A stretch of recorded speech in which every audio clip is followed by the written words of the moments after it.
الرحيم نحمده ونصلي على رسوله الكريم أما بعد فأعوذ بالله من الشيطان الرجيم بسم الله الرحمن الرحيم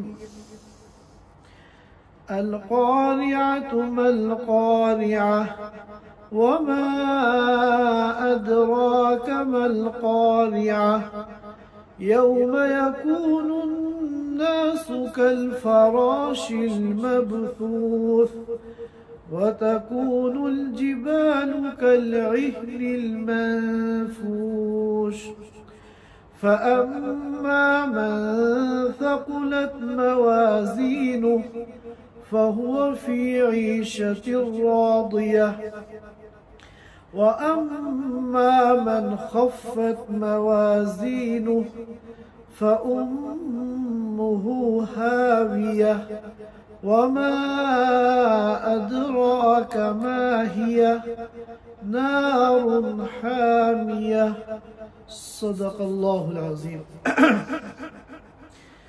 حضرات سامعین کرام، آج کی اس مجلس میں ہمارے پیش نظر سورۃ القارعہ کی تفسیر ہے۔ آپ حضرات یہ بات جانتے ہیں کہ سورۃ القارعہ یہ مکی سورت ہے اور یہ قرآن کریم کی ان مختصر سورتوں میں سے ہے جو نزول کے اعتبار سے قرآن کریم کی ابتدائی صورتیں ہیں۔ اس سورت میں اللہ رب العزت نے قیامت کی ہولناکی کو بیان فرمایا ہے اور قیامت کے برپا ہونے کے بعد اگلے دو مرحلے حساب و کتاب کا مرحلہ اور پھر جنت اور جہنم میں داخلے کا مرحلہ، ان دونوں مرحلوں کو بھی اس صورت میں بیان فرمایا ہے۔ گویا کہ اللہ رب العزت نے آخرت کے 3 مراحل اس مختصر صورت میں انتہائی جامع انداز میں بیان فرمائے ہیں۔ پہلا مرحلہ تو ہے قیامت کے برپا ہونے کا، کہ قیامت جب برپا ہوگی، قیامت جب آئے گی تو اس وقت کیا صورتحال ہوگی۔ اس کے بعد دوسرا مرحلہ میدان حشر میں حساب و کتاب کا، اس کے بعد تیسرا مرحلہ جنتیوں کے جنت میں جانے کا اور جہنمیوں کے جہنم میں داخل ہونے کا۔ اگر ہم لوگ قرآن کریم میں غور کریں تو ہمیں معلوم ہوگا کہ قرآن کریم کے آخری پاروں کی جو چھوٹی چھوٹی صورتیں ہیں جو عموماً مکہ مکرمہ کے قیام میں نازل ہوئی ہیں، ان صورتوں میں اللہ رب العزت نے 2 عقیدوں کو کثرت کے ساتھ اور انتہائی اہتمام کے ساتھ بیان فرمایا ہے۔ ایک ہے عقیدہ توحید اور دوسرا ہے عقیدہ آخرت۔ مختلف صورتوں میں الگ الگ عنوان سے، الگ الگ اسلوب سے، الگ الگ انداز سے اللہ تعالیٰ نے ان دونوں عقیدوں کو سمجھایا ہے۔ جہاں تک تعلق عقیدہ توحید کی اہمیت کا ہے تو مکہ مکرمہ کے قیام میں چونکہ اولین مخاطب مشرکین مکہ تھے اور مشرکین مکہ کے لیے سب سے زیادہ مشکل جس عقیدے کو تسلیم کرنا تھا وہ عقیدہ توحید تھا۔ کیوں؟ اس لیے کہ توحید کا عقیدہ جو ہے یہ شرک پر کاری ضرب لگاتا ہے۔ اور یہ جو مشرکین مکہ تھے، شرک آباء و اجداد سے ان لوگوں کے ان کے خون میں بسا ہوا تھا۔ بہت سے انہوں نے بت بنا رکھے تھے، بہت سے خود ساختہ معبود بنا رکھے تھے جن کو خدائی میں اللہ کے ساتھ یہ شریک کرتے تھے۔ تو شرک جو ہے، شرک کی بیماری آباء و اجداد سے ان لوگوں کی رگ رگ میں بسی ہوئی تھی، اور توحید جو ہے وہ شرک کے خلاف ہے، شرک کی ضد ہے۔ اس لیے مشرکین مکہ کو عقیدہ توحید کے تسلیم کرنے میں سب سے زیادہ دشواری ہو رہی تھی۔ اس لیے اللہ رب العزت نے عقیدہ توحید کو الگ الگ انداز سے، مؤثر انداز سے اور الگ الگ عنوان سے بیان فرمایا۔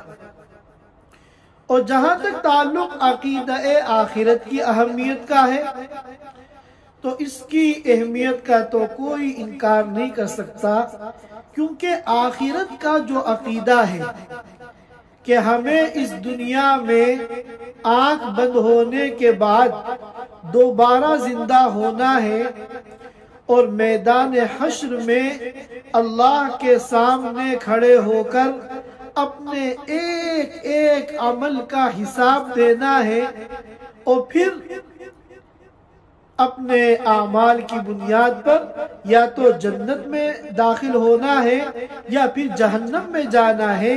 یہ ایسا عقیدہ آخرت ہے جو انسان کو انسان بناتا ہے۔ اگر یہ عقیدہ نہ ہو تو انسان میں اور ڈنگر میں، انسان میں اور جانور میں کوئی فرق باقی نہ رہے، بلکہ انسان جو ہے جانوروں سے بھی بدتر ہو جائے۔ آج کل پوری دنیا کے اندر جرائم کی شرح بڑھ رہی ہے، اور دنیا والے اس کا حل نکالنے کے لیے سیمینار کرتے ہیں، اور ان سیمیناروں میں بڑے بڑے مفکرین اور دانشوران اپنا تجزیہ پیش کرتے ہیں۔ بعض لوگ کہتے ہیں کہ جرائم کی جو بنیادی وجہ ہے، جرائم کا جو بنیادی سبب ہے، وہ تعلیم کا فقدان ہے، یعنی ایجوکیشن کی کمی ہے، کہ جب تعلیم کی کمی ہوتی ہے، ایجوکیشن کا فقدان ہوتا ہے، تو اس سے جرائم معاشرے کے اندر، سوسائٹی کے اندر پیدا ہوتے ہیں۔ حالانکہ تجربے نے اس نظریے کو اور اس سوچ کو غلط ثابت کر دیا، کیونکہ جن ملکوں میں تعلیم کی شرح 100% ہے، ہر انسان کے لیے، ہر فرد کے لیے تعلیم لازم ہے، ان ملکوں میں بھی جرائم کی شرح دوسرے ملکوں سے کم نہیں ہے۔ معلوم ہوا کہ تعلیم کی کمی یا تعلیم کی زیادتی، اس کا جرائم کے ہونے نہ ہونے سے کوئی تعلق نہیں ہے۔ بعض لوگ یہ رائے پیش کرتے ہیں کہ جرائم کا جو بنیادی سبب ہے وہ غربت ہے۔ جرائم کا جو بنیادی سبب ہے وہ غربت ہے، کہ جب انسان غریب ہوتا ہے اور اس کی ضرورتیں پوری نہیں ہو پاتی، تو پھر وہ جرائم کی دنیا میں قدم رکھتا ہے، چوری کرتا ہے، ڈکیتی کرتا ہے، لوٹ مار کرتا ہے، لوگوں کو دھوکے دیتا ہے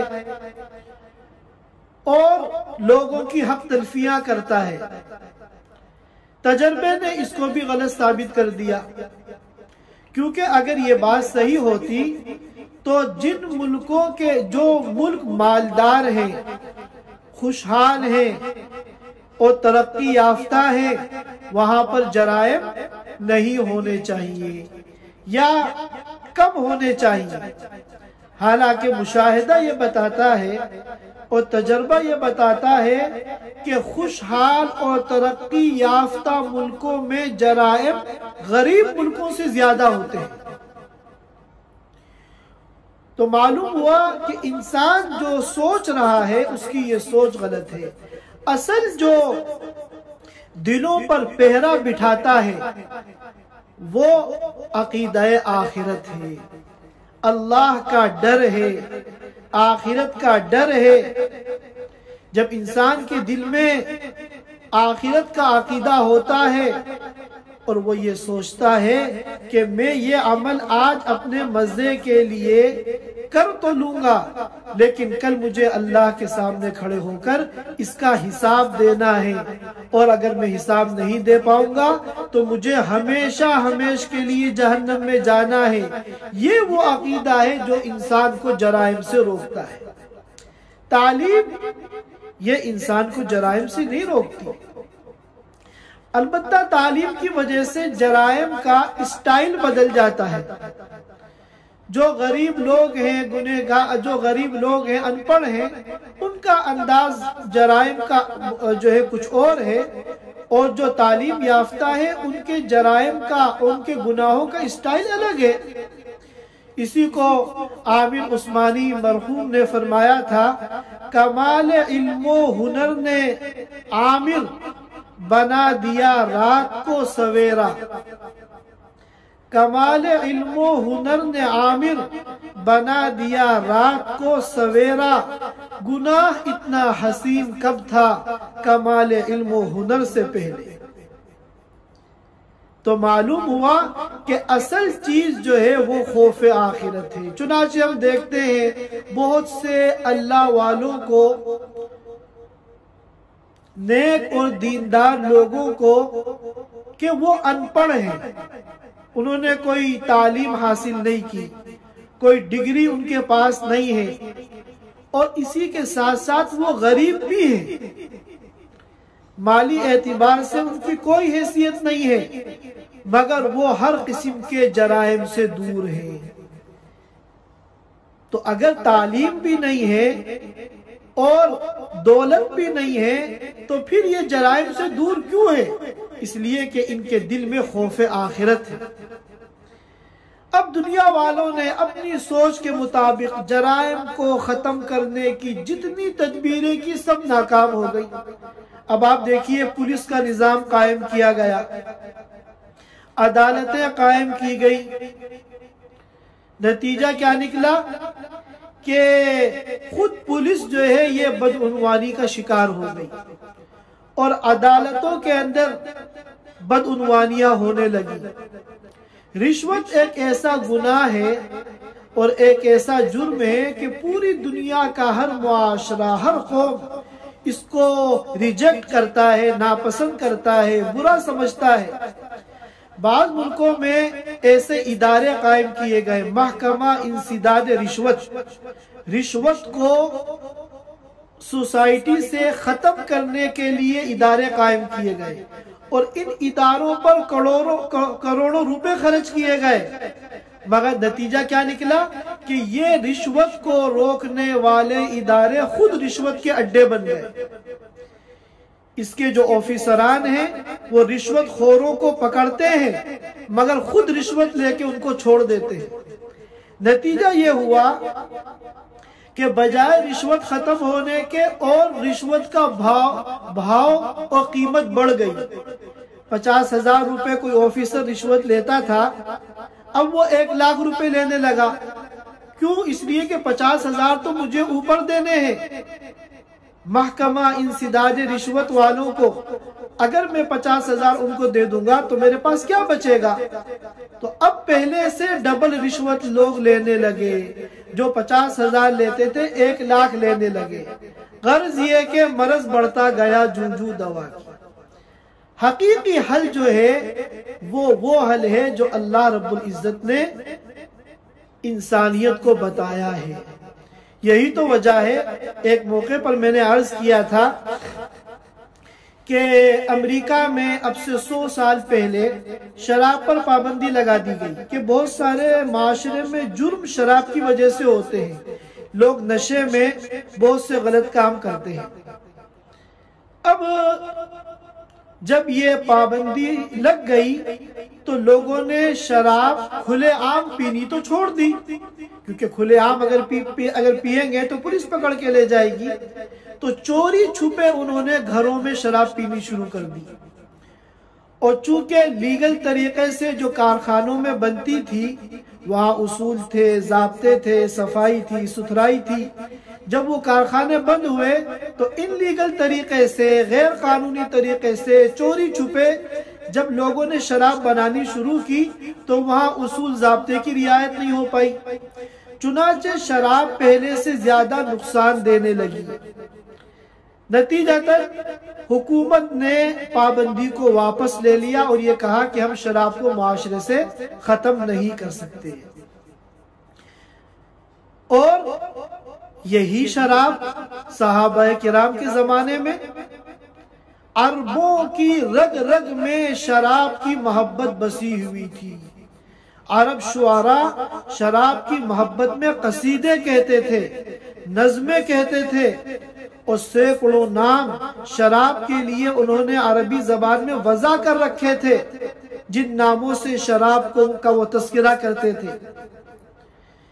اور جس وقت شراب کی حرمت آئی، حضرت انس رضی اللہ تعالیٰ عنہ فرماتے ہیں کہ میں ایک مجلس میں تھا اور میں شراب اس مجلس میں سرو کر رہا تھا، مہمانوں کو پلا رہا تھا۔ اس دوران باہر سے ایک منادی نے اعلان کیا، الا ان الخمر قد حرما، سن لو شراب حرام ہو گئی ہے۔ تو روایتوں میں آتا ہے کہ جن کے ہاتھوں میں شراب کے پیالے تھے انہوں نے وہی ان کو پٹخ دیا، جن کی لبوں تک شراب پہنچ چکی تھی انہوں نے وہیں سے شراب کو اپنے منہ سے ہٹایا اور زمین پہ پٹخ دیا، اور قیمتی قیمتی شرابیں جو مٹکوں میں بھری ہوئی تھی خود استعمال نہ کرتے، اگر ان کو بیچ دیتے غیر مسلموں کو تو کتنا مالی فائدہ ہوتا، مگر ان سب کو بہا دیا گیا۔ روایتوں میں آتا ہے کئی دن تک مدینے کی گلیوں میں اس طرح شراب بہی ہے جس طرح بارش کا پانی گلیوں میں اور سڑکوں میں بہتا ہے۔ تو معلوم ہوا کہ اصل جو جرائم کو کنٹرول کرنے والی چیز ہے اور انسان کے دل پر پہرا دینے والی چیز ہے وہ عقیدہ آخرت ہے۔ جب انسان کو مرنے کے بعد حساب کتاب دینے کا ڈر ہوگا، خوف ہوگا، تو یہ چیز اس کو گناہوں سے روکے گی۔ اس تمہید کے بعد اب ہم اس سورت کا ترجمہ سمجھنے کی کوشش کریں گے۔ اللہ تعالیٰ فرماتے ہیں القاریہ، مل قاریہ وما ادراک مل قاریہ۔ القاریہ کے معنی آتے ہیں کھٹ کھٹانے والی چیز، کھڑ کھڑانے والی چیز، جھنجھوڑنے والی چیز، اور یہ القاریہ بنا ہے قارع یقرع سے، کھٹ کھٹانا، کھڑ کھڑانا، جھنجھوڑنا، دہلا دینا۔ اور اسی سے عربی زبان میں کہتے ہیں فلان قرع الباب، فلاں نے دروازے کو کھٹ کھٹایا، اسی کا اس میں فاعل ہے القاریہ۔ اور یہ لفظ جو ہے اپنی معنویت اور جامعیت کے اعتبار سے ایسا لفظ ہے کہ 100% اس کی لفظ ترجمانی کرنے والا ہماری اردو زبان میں کوئی لفظ نہیں ہے۔ معنی مرادی کے قریب ترین جو ترجمہ ہم کر سکتے ہیں وہ یہ ہے کہ القاریہ دلوں کو دہلا دینے والی چیز۔ چونکہ ہر مصیبت، اگر کوئی ایسی مصیبت ہو جو ناگہانی ہو، یعنی انسان ذہنی طور پہ اس کے لیے تیار نہ ہو، اچانک کوئی مصیبت آ جائے تو اس سے بھی دل دہل جاتے ہیں۔ اس لیے ایسی مصیبت کو بھی عربی زبان میں قاریہ کہتے ہیں۔ سورۃ الرعد میں اللہ تعالیٰ فرماتے ہیں وَلَا يَزَالُ الَّذِينَ كَفَرُوا تُصِيبُهُمْ بِمَا صَنَعُوا قَارِعَةً، یہاں قاریہ جو ہے مصیبت کے معنی میں، اور اسی لیے عربی زبان میں کہا جاتا ہے قوارع الدہر، قاریہ کی جمع ہے قوارع۔ تاریخ کے جو حوادث ہوتے ہیں، المناک و تکلیف دہ واقعات ہوتے ہیں، ان کو قوارع الدہر کہا جاتا ہے۔ تو یہاں پر جو معنی مرادی کے قریب ترین ترجمہ ہے وہ یہ ہے کہ القاریہ دلوں کو دہلانے والی چیز، اور مراد ہے قیامت۔ قیامت کے بہت سارے نام قرآن کریم میں آئے ہیں، کہیں قیامت کو قیامہ ہی کے لفظ سے تعبیر کیا گیا ہے، کہیں ساعہ کہا گیا ہے، کہیں الحاقہ کہا گیا ہے، کہیں الواقعہ کہا گیا ہے، کہیں الغاشیہ کہا گیا ہے، اور یہاں القاریہ کہا گیا ہے۔ قیامت کی اہمیت کے پیش نظر بہت سے ناموں کے ساتھ قیامت کا ذکر قرآن کریم میں آیا ہے۔ تو اللہ تعالیٰ فرماتے ہیں القاریہ، دلوں کو دہلانے والی چیز۔ مل قاریہ، دلوں کو دہلانے والی چیز کیا ہے؟ وما ادراک مل قاریہ، اے نبی آپ کو کیا معلوم کہ وہ دلوں کو دہلانے والی چیز کیا ہے؟ یہ قرآن کریم کا ایک اسلوب ہے، اور ہم اپنی زبانوں کے اندر بھی جب کسی چیز کی اہمیت بتانا چاہتے ہیں تو پہلے سوالات قائم کرتے ہیں، ایک دم ڈائریکٹ اس چیز کو نہیں بیان کرتے، بلکہ پہلے سوال قائم کرتے ہیں تاکہ مخاطب کو اس بات کی اہمیت کا بھی اندازہ ہو جائے اور مخاطب پورے طور پر اس بات کو سننے کے لیے متوجہ ہو جائے۔ جیسے کوئی بہت بڑی شخصیت کا ہم تذکرہ کر رہے ہیں تو ہم پہلے کہتے ہیں کہ تمہیں معلوم ہے کہ فلاں کون ہے؟ تمہیں کچھ پتا بھی ہے کہ فلاں کیسی شخصیت ہے؟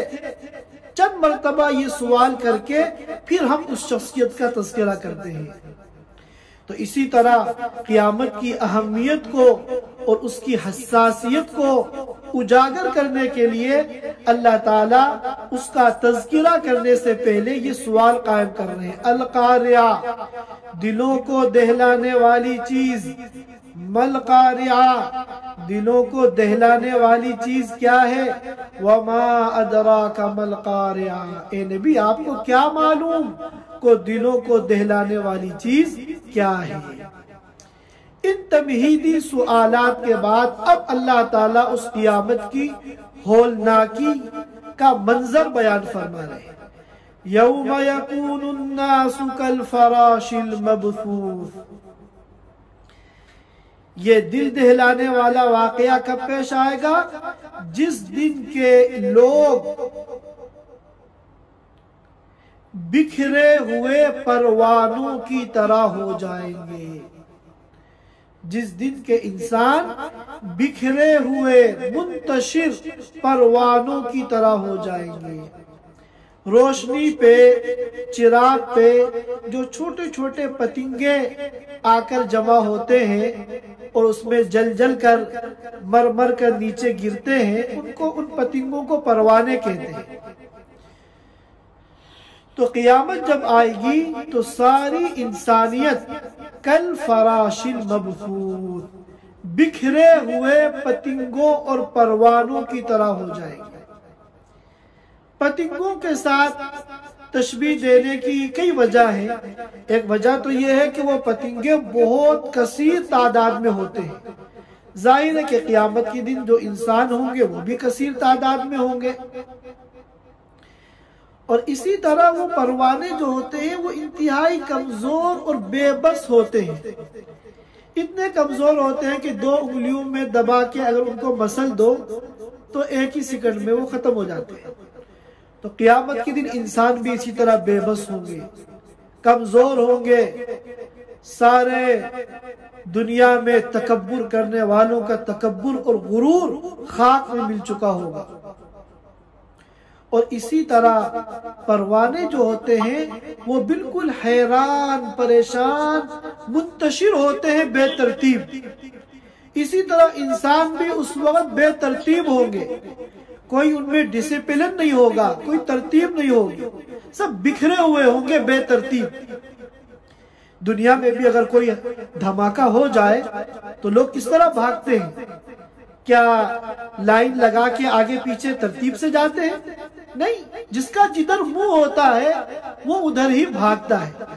تو قیامت کا جو دھماکہ ہوگا، حضرت اسرافیل علیہ السلام جب سور پھونکیں گے اور اس کے نتیجے میں قیامت برپا ہوگی تو وہ تو اتنا بڑا دھماکہ ہوگا کہ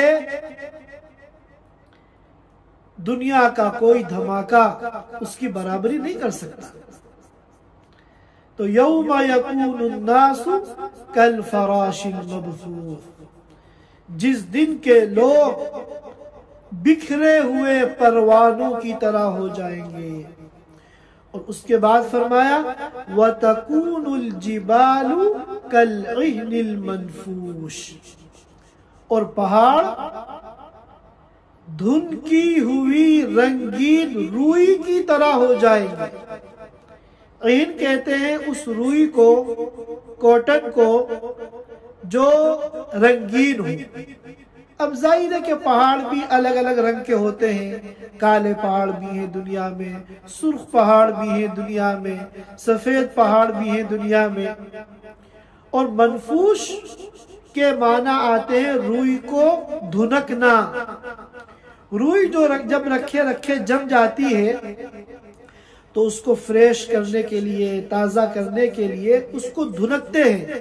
پرانے زمانے میں تو ڈنڈے مارتے تھے جس سے روئی کے ذرات فضا کے اندر ادھر سے ادھر منتشر ہو جاتے تھے۔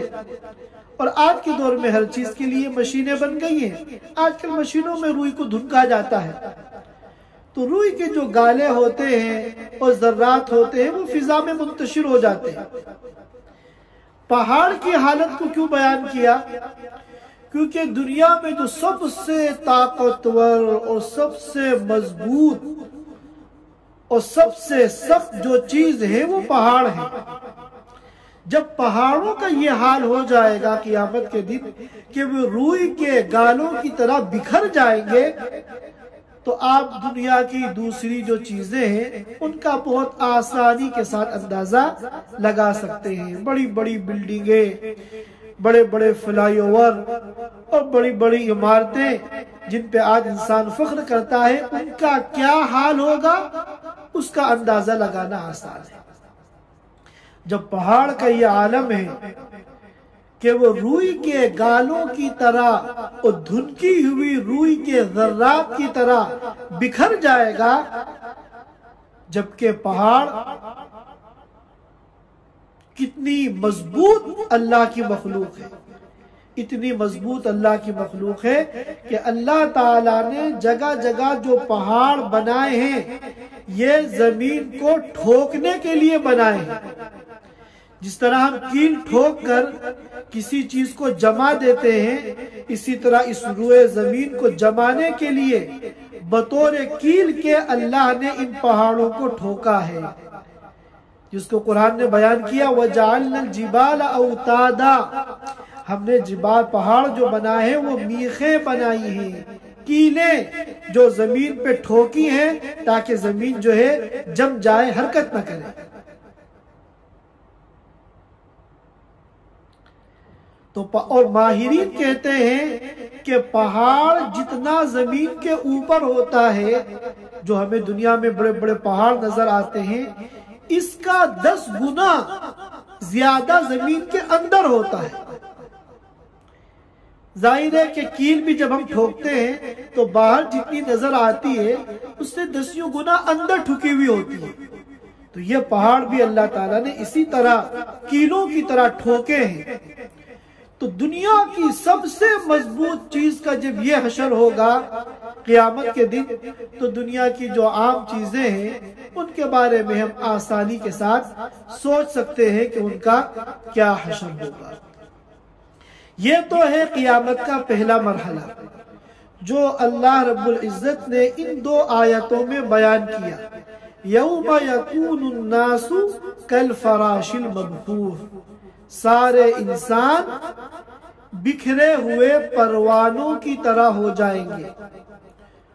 اور دوسری آیت وَتَكُونُ الْجِبَالُ كَالْعِهْنِ الْمَنْفُوشِ، جب قیامت اللہ برپا کریں گے تو بڑے بڑے پہاڑ رنگین اون کے ایسی اون جو رنگین ہے اور دھنکی ہوئی ہے اس کی طرح فضا کے اندر منتشر ہو جائے گی۔ پھر دوسرا مرحلہ ہے حساب کتاب کا۔ فَأَمَّا مَنْ ثَقُلَتْ مَوَازِينُهُ فَهُوَ فِي عِيشَةٍ رَاضِيَةٍ، اللہ تعالیٰ دوسرا مرحلہ بیان فرماتے ہیں کہ قیامت کے بعد جب اللہ تعالیٰ سب کو دوبارہ زندہ کریں گے اور میدان حشر میں اللہ کی عدالت قائم ہوگی تو پھر ترازو میں اعمال کو تولا جائے گا۔ آج کل تو ڈیجیٹل ترازو ہوتی ہے، لیکن پرانے زمانے میں اور آج بھی بہت سی جگہوں پر وہ ترازو ایسی ہوتی ہے کہ جس کے دو پلڑے ہوتے ہیں اور بیچ میں پکڑنے کا ہوتا ہے، اور ایک طرف تو اوزان رکھے جاتے ہیں لوہے کے 5 کلو کا، 10 کلو کا، 15، 20، 50 حسب ضرورت جو بھی ہو، اور دوسرے پلڑے میں وہ سامان رکھا جاتا ہے جس کو تولنا مقصود ہے۔ تو اسی طرح اس قیامت کے دن جو ترازو ہوگی اس کے ایک پلڑے میں تو نیکیاں رکھی جائیں گی، نیک اعمال، اور ترازو کے دوسرے پلڑے میں اس کے برے اعمال رکھے جائیں گے، پھر ان کو تولا جائے گا۔ اگر نیک اعمال کا وزن زیادہ ہے تو نیکیوں کا جو پلڑا ہے وہ بھاری ہو جائے گا اور جھک جائے گا، اور اگر برے اعمال زیادہ ہیں تو ان کا جو ہے وزن زیادہ ہونے کی وجہ سے جو گناہوں کا پلڑا ہے یہ جھک جائے گا۔ تو فرمایا فَمَنْ ثَقُلَتْ مَوَازِينُهُ، جس کے ترازو سے مراد یہاں کیا ہے؟ ترازو کا وہ پلڑا جس میں نیک اعمال ہیں۔ فَمَنْ ثَقُلَتْ مَوَازِينُهُ، جس کے ترازو یعنی ترازو کا وہ پلڑا جس میں نیک اعمال ہیں وہ بھاری ہو گیا، یعنی اس کا وزن زیادہ ہو گیا، تو یہ کامیاب ہوگا۔ فَهُوَ فِي عِيشَةٍ رَاضِيَةٍ، تو وہ ایسی زندگی میں ہوگا جو اس کی من پسند زندگی ہے، جو وہ چاہے گا، جس چیز کی وہ خواہش کرے گا، جو بھی اس کی چوائس ہوگی وہ جنت میں اس کو ملے گی۔ وَلَكُمْ فِيهَا مَا تَشْتَهِي أَنفُسُكُمْ وَلَكُمْ فِيهَا مَا تَدَّعُونَ، قرآن نے کہا کہ جنت میں ہر وہ چیز تمہیں ملے گی جس کی تم خواہش کرو گے۔ وَلَكُمْ فِيهَا مَا تَدَّعُونَ، اور جنت میں تمہارے لیے ہر وہ چیز ہوگی جو تم مانگو گے، جو چاہو گے وہ وہاں ملے گا۔ فَهُوَ فِي عِيشَةٍ رَاضِيَةٍ، وہ ایسی زندگی میں ہوگا جنت کی جو راضیہ ہے، اس کی من پسند زندگی ہے، ہر کام اس کی مرضی اور خواہش کے مطابق ہوگا۔ وَأَمَّا مَنْ خَفَّتْ مَوَازِينُهُ، اور بہرحال وہ شخص جس کے ترازو یعنی ترازو کا وہ پلڑا جس میں نیکیاں ہیں، خفت، وہ ہلکا پڑ گیا، یعنی اس کا وزن کم رہ گیا، اس کا مطلب یہ ہے کہ گناہوں کا وزن زیادہ ہو گیا، تو فَأُمُّهُ هَاوِيَةٌ، وَأَمَّا مَنْ خَفَّتْ مَوَازِينُهُ، اور بہرحال جس کا نیکیوں کا پلڑا ہلکا رہ گیا تو اس کا ٹھکانہ جو ہے حاویہ ہے۔ فَأُمُّهُ، تو اس کا ٹھکانہ، امن کے معنی ٹھکانہ۔ ماں کو عربی زبان میں امن اسی لیے کہتے ہیں کہ وہ بچے کا ٹھکانہ ہوتی ہے۔ بچہ پورے دن لوگوں کی گودوں میں پھرتا رہتا ہے، لیکن جب سونے کا وقت آتا ہے تو وہ اپنی ماں ہی کے پاس اسی کی گود میں آتا ہے، وہی اس کا ٹھکانہ ہے۔ اور حاویہ کے معنی ہے گہرا گڑھا، اور یہ جہنم کے ناموں میں سے ایک نام ہے۔ ہوا یہوی کے معنی آتے ہیں گرنا، اور حاویہ جو ہے وہ انتہائی گہرے گڑھے کو کہتے ہیں۔ کتنا گہرا گڑھا ہے؟ مسلم شریف میں روایت ہے، حضرت ابو ہریرہ رضی اللہ تعالی عنہ کی، فرماتے ہیں کہ ایک موقع پر ہم لوگ اللہ کے رسول صلی اللہ علیہ وسلم کے پاس بیٹھے ہوئے تھے کہ ایک زوردار دھماکے کی آواز آئی، جس کی وجہ ہم میں سے کسی کے سمجھ میں نہیں آئی۔ اللہ کے رسول صلی اللہ علیہ وسلم نے ہم سے پوچھا، تمہیں معلوم ہے یہ آواز کیسی ہے؟ ہم نے کہا اللہ ورسولہ اعلم۔ تو آپ نے فرمایا کہ اب سے 70 سال پہلے ایک بہت بڑا پتھر جہنم میں پھینکا گیا تھا، 70 سال سے وہ جہنم کی گہرائی میں گر رہا تھا، اب جا کے وہ اس کی تہ تک پہنچا ہے جس کی یہ آواز ہے۔ معلوم ہوا کہ جہنم کا جو گڑھا ہے وہ اتنا گہرا ہے کہ اگر ایک بھاری چیز کو اوپر سے پھینکا جائے تو تہ تک پہنچنے میں اس کو 70 سال کا عرصہ لگ جائے۔ اور پھر فرمایا وَمَا أَدْرَاكَ مَا هِيَ، کہ یہ جو حاویہ ہے، آپ کو کیا معلوم کہ حاویہ کیا ہے؟ نار حامیہ، وہ ایسی آگ ہے جو دہکتی ہوئی ہے۔ صرف نارن کہہ دیتے یہ بھی کافی تھا، کیونکہ آگ تو ہوتی ہی ہے دہکتی ہوئی۔ جو آگ دہک نہ رہی ہو، بجھی ہوئی ہو، اس کو تو آگ کہتے ہی نہیں، وہ تو راکھ ہے۔ آگ تو جب دہکتی ہے اور جلتی ہے تبھی اس کو آگ کہتے ہیں۔ پھر اس کے باوجود حامیہ کیوں کہا؟ اس کی شدت کو بیان کرنے کے لیے کہ یہ مت سوچنا کہ جس طرح دنیا کی یہ آگ ہے، جہنم کی آگ بھی جو اس گہرے گڑھے کے اندر لگائی گئی ہے وہ بھی دنیا کی آگ کی طرح ہوگی، اس غلط فہمی میں نہ پڑنا۔ دونوں آگ کے درمیان تو زمین و آسمان کا فرق ہے۔ ایک حدیث میں آتا ہے، مسلم شریف کی روایت ہے، حضرت ابو ہریرہ رضی اللہ تعالی عنہ سے یہ روایت منقول ہے، انہوں نے فرمایا کہ ایک مرتبہ اللہ کے رسول صلی اللہ علیہ وسلم نے فرمایا، جس کا خلاصہ یہ ہے کہ جہنم کی آگ دنیا کی آگ سے 70 گنا زیادہ شدید ہے۔ یہ اس سورت مبارکہ کا ترجمہ ہے، اور ابھی اس سورت کے کئی اہم ترین مضامین ہیں۔ خاص طور پہ یہ ایک مضمون ہے کہ اعمال میں وزن کیسے پیدا ہوتا ہے۔ یہ تو ہمیں معلوم ہو گیا اس سورت کے ذریعے کہ قیامت کے دن اعمال کو گنا نہیں جائے گا بلکہ اعمال کو تولا جائے گا۔ اعمال جو دیکھے جائیں گے ان کی کوانٹیٹی نہیں دیکھی جائے گی، ان کی کوالٹی دیکھی جائے گی۔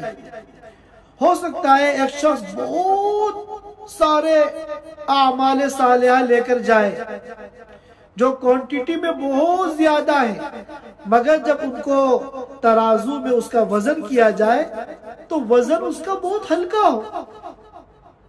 اور ایسا ہو سکتا ہے کہ ایک شخص اعمال تو تھوڑے لے کر گیا، جو کوانٹیٹی میں تعداد میں بہت کم ہے، لیکن ان اعمال کا وزن بہت زیادہ ہے، تو یہ کامیاب ہے، وہ ناکام ہے۔ تو ہمیں یہ سمجھنا ہے کہ اعمال میں وزن کس چیز سے پیدا ہوتا ہے۔